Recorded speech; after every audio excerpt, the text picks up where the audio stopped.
মক্তবের ছাত্র। চলো চলো আসসালামু আলাইকুম ওয়া রাহমাতুল্লাহি ওয়া বারাকাতুহু। আমার নাম শেখ সানুয়াত, আমার বাবার নাম শেখ জাকির হোসেন। আমি চম্পাইনগর দিনিয়াত মুনাজ্জাম মক্তবে পড়ি। আমার মক্তবের সময় 4টে থেকে 5টা। নাহমাদু ওয়া নুসাল্লি রাসূলিল কারীম। আম্মা বাদ, আউযু বিল্লাহি মিনাশ শাইতানির রাজীম। তাসমিয়া বিসমিল্লাহির রহমানির রহিম।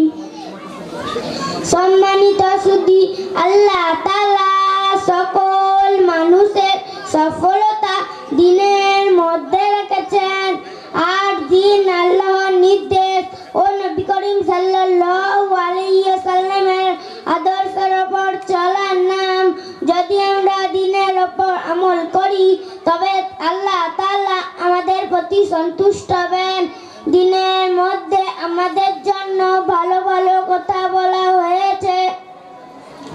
আল্লাহ পাক কোরআন পাকের মধ্যে বলছেন, ইন্না আনজালনাহু কুরআনান আরাবিয়্যা।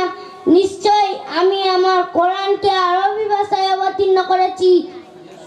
মুসলমানদের আসল ভাষা হলো, সুতরাং আরবি ভাষার সাথে প্রতিটি মুসলমানের আন্তরিক সম্পর্ক ও ভালোবাসা থাকা উচিত এবং তা শেখার চেষ্টা করা উচিত।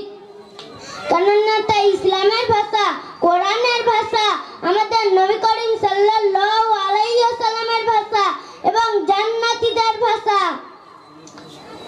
সেই জন্য আমাদের সকলকে আরবি শিখতে হবে।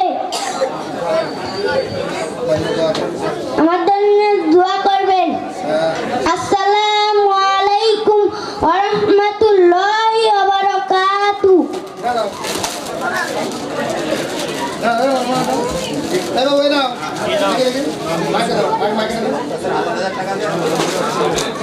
এইটা তোমার চকলেট, এইটা তোমার, এই পকেটে রাখো। এটাই তোমার পকেটে, ওই পকেটে রাখো। এটা তোমার আম্মাজিকে দেবে, ঠিক আছে? এটা তোমার ওই পকেটে রাখো, এটা তোমার আম্মাজিকে দেবে।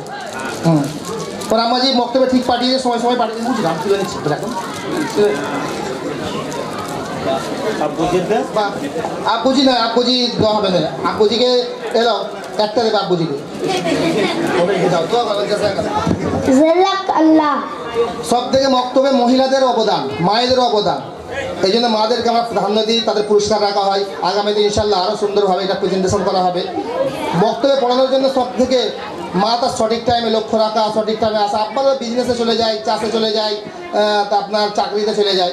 এই জন্য মহিলাদেরকে আমরা প্রাধান্য দেওয়া হয়। মায়েদেরকে যদি উদ্বুদ্ধ করা হয়, মায়েদেরকে যদি বেশি করে দেওয়া হয়, তাহলে আলহামদুলিল্লাহ আগামীতে সব বাচ্চা এখানে এসে যাবে। বলবো ইনশাআল্লাহ, আল্লাহ পাক কবুল করুন। চলো শোনা হুজুর আসেন। এখন আমাদের সম্মুখে দিনিয়াত পারপাসে, দিনের পারপাসে